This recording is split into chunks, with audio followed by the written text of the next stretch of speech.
নম্বর 162, সহিহ বুখারী হাদিস নম্বর আপনার 339 এর মধ্যে আমার নবী বলতেছেন যে মেরাজের রাত্রিতে আমি যখন প্রথম আসমানে গেলাম তো হযরতে আদম আলাইহিস সালামকে দেখতে পেলাম, তিনার সঙ্গে কথা বললাম।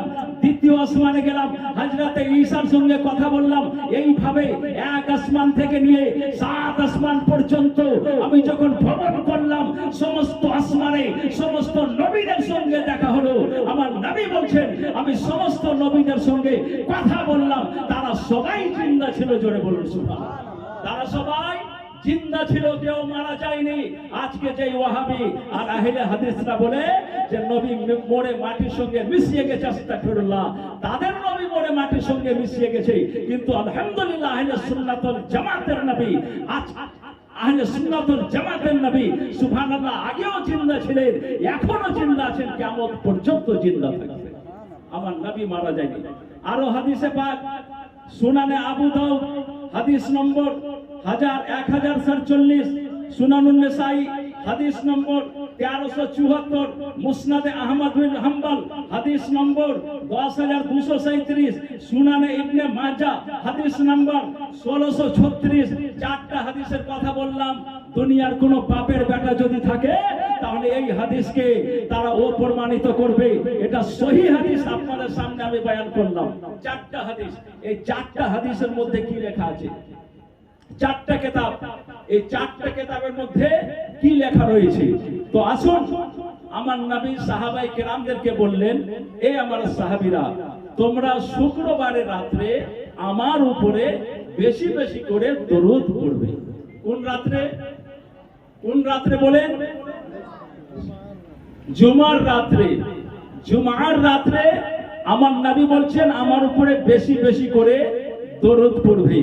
তো একজন সাহাবী রাসূল বললেন, ইয়া রাসূলুল্লাহ, আপনার ইন্তেকালের পরেও, অর্থাৎ আপনি দুনিয়া থেকে যখন বিদায় নিয়ে নেবেন, কবরে চলে যাবেন, তো কবরে চলে যাওয়ার পরেও কি আপনার উপরে বেশি বেশি করে দরুদ পড়ব? তো আমার নবী যদি মারা যেতেন, আমার নবী যদি কবরে মুর্দা থাকতেন, তো আমার নবী বলতেন যে না, কবরে আমি যখন চলে যাব আমার উপরে দরুদ পড়তে হবে না। আমার নবী এই কথা বলতেন। কিন্তু সুবহানাল্লাহ, আমার নবী বলছেন, হে আমার সাহাবী শুনো, ইন্নাল্লাহা হারামা আলাল আরদে আন তাকুলা আজসাদাল আম্বিয়া। আমার নবী বলছেন, হে আমার সাহাবীরা শুনো, আমি কবরে চলে যাব, তবুও দরুদ পড়তে হবে। 1 বছর 2 বছর পেরিয়ে যাবে, তবুও দরুদ পড়তে হবে। এই জন্যই যে আল্লাহ পাক রব্বুল আলামিন জমিনের জন্য হারাম করে দিয়েছে নবীদের শরীরকে খাওয়া। নবীদের শরীরকে জমিন খেতে পারে না। যারা আম্বিয়া ইকরাম, যারা নবী, তারা নিজের কবরে জিন্দা থাকে এবং আল্লাহর তরফ থেকে খাওয়ার উপায়। জোরে বলুন সুবহানাল্লাহ। তাহলে বুঝা গেল আমার নবী জিন্দা নবী, আমার নবী হায়াতুল নবী। বিরাদার মুআজ্জাজ সামনে কেরাম, মুআজ্জাজ সামনে কেরাম, এইভাবে অনেক হাদিস আছে যেটার দ্বারা আহলে হাদিসদেরকে দাফন করে দেওয়া যাবে। কোন মায়ের বেটা আহলে হাদিস জন্ম নেয়নি যে এই সমস্ত হাদিসকে জায়েব বলে দিবে বা বাতিল বলে দিবে। কোন মায়ের বেটা জন্ম নেয়নি। তারা এমনি এমনিতেই বলে যে নবী মরে মাটির সঙ্গে মিশিয়ে গেছে, আস্তাগফিরুল্লাহ রাব্বি।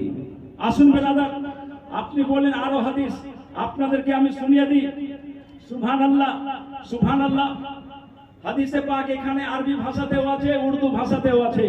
তো আমি আপনাকে শুধু হাদিস নাম্বার বলে দিয়ে, সুনানে তিরমিজি হাদিস নাম্বার 3680, তারপরে আছে মুস্তাদরাক হাকিম জিলদ নাম্বার 3, আর পৃষ্ঠা নাম্বার হচ্ছে 90।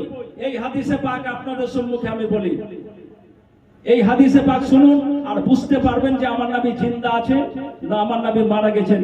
এই হাদিসে আপনি বুঝতে পারবেন। আসুন হাদিসে পাক। সুবহানাল্লাহ, আমার নবী দো জাহাঁ সরওয়ারে কাউন ও মাকান নবী আমার, সুবহানাল্লাহ, মসজিদে নববীতে একটা হাত আবু বকর সিদ্দিকের ধরলেন আর একটা হাত উমরে ফারুকের ধরলেন। ধরার পরে আমার নবী বলে দিলেন, এই আমার সাহাবীরা শোনো, একদিকে উমরে ফারুক, একদিকে আবু বকর সিদ্দিক দুনিয়াতে আমার সাথী থাকবে, কবরে যাব আমার সাথী থাকবে, কিয়ামতের দিনে উঠবো আমার সাথী থাকবে। জোরে বলুন সুবহানাল্লাহ।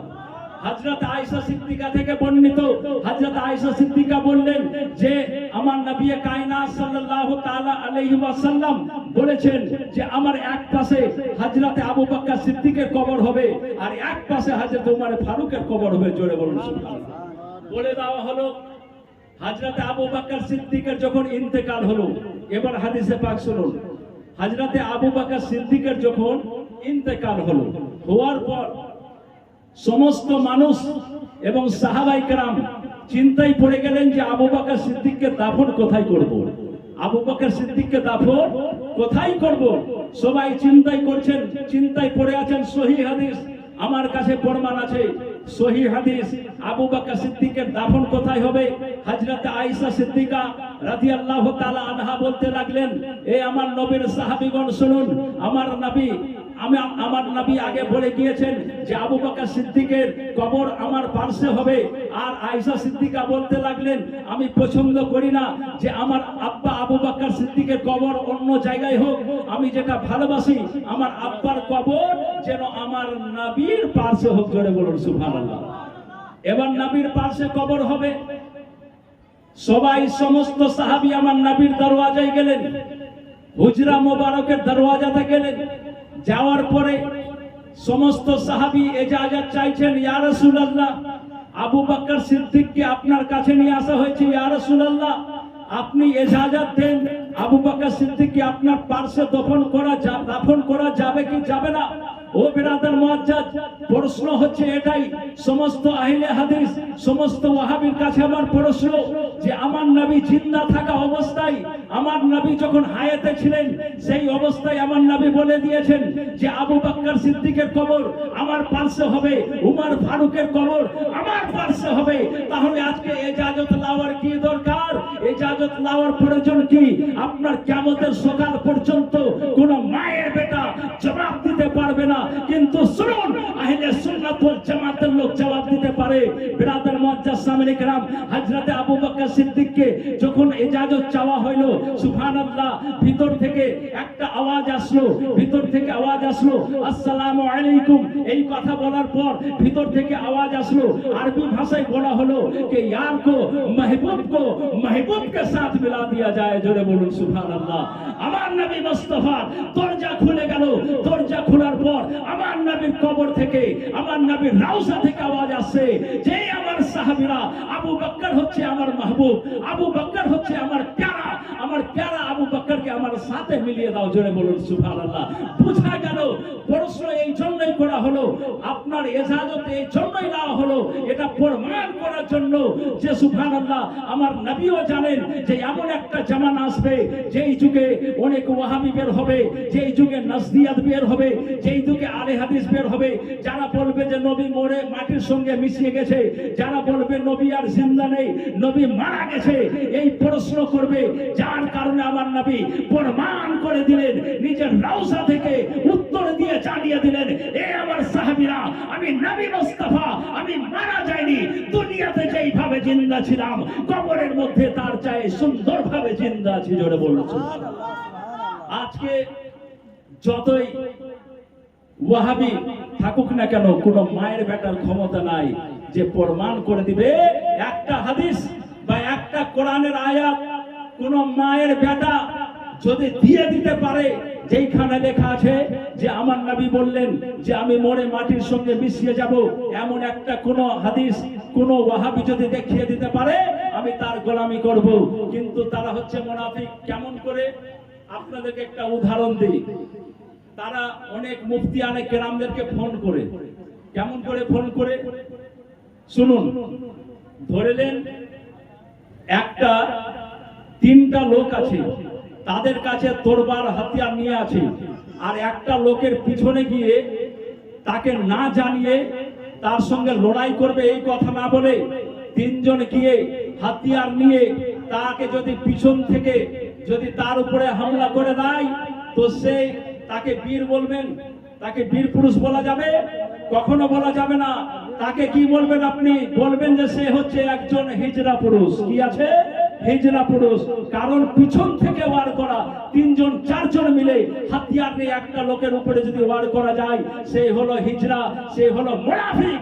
আজকে কিছু ওয়াহাবি, যেমন আপনার একটা নাম আমি বলি জাহাঙ্গীর বিন বাকার, আর একটা বলছে আব্দুল্লাহ শেখ, এরা কয়েকজন ওয়াহাবি আছে যারা আপনার তিন চারজন মিলে বসে কেতাব হচ্ছে হাতিয়ার, হাতিয়ার নিয়ে বসবে, আর আমার মতন আর মুফতি জুবাইরের মতন আর অন্যান্য মুফতিদেরকে ফোন লাগিয়ে দিবে, লাগিয়ে বলবে যে হুজুর এই মশলাটা কি হতে পারে, আপনি উত্তর দেবেন, উত্তর মানবে না, আপনার সঙ্গে গাদ্দারি করবে। সেই কেতাব নিয়ে বসে আছে, আমি বিনা কেতাবের বসে আছি, আমার কাছে হাতিয়ার নেই, আমার সঙ্গে তারা ছলনা করে। এইভাবে যদি লড়াই করে তাহলে বোঝা যাবে তারা আসলে আপনার বীর পুরুষ নয়, তারা আসলে আলিম নয়, তারা হচ্ছে মুনাফিক, তারা হচ্ছে নবীর দুশমন, তারা মানুষের উপরে একা ওয়ার করার চেষ্টা করে। তো আমি চ্যালেঞ্জ দিয়ে বলতে পারি, দুনিয়ার কোন ওয়াহাবি, দুনিয়ার কোন লামাযাবি, তারা যদি প্রমাণ করতে পারে যে আমার নবী মারা গিয়েছে, মাটির সঙ্গে মিশিয়ে গিয়েছে, মরে মাটির সঙ্গে মিশিয়ে গিয়েছে, দুনিয়ার কোন ওয়াহাবি যদি মায়ের দুধ খেয়ে থাকে তাহলে একটা হাদিস দেখাবে, আর যদি মায়ের দুধ না খেয়ে যদি নিজের বাপের খুশিয়া চুষে থাকে তাহলে হাদিস দেখাতে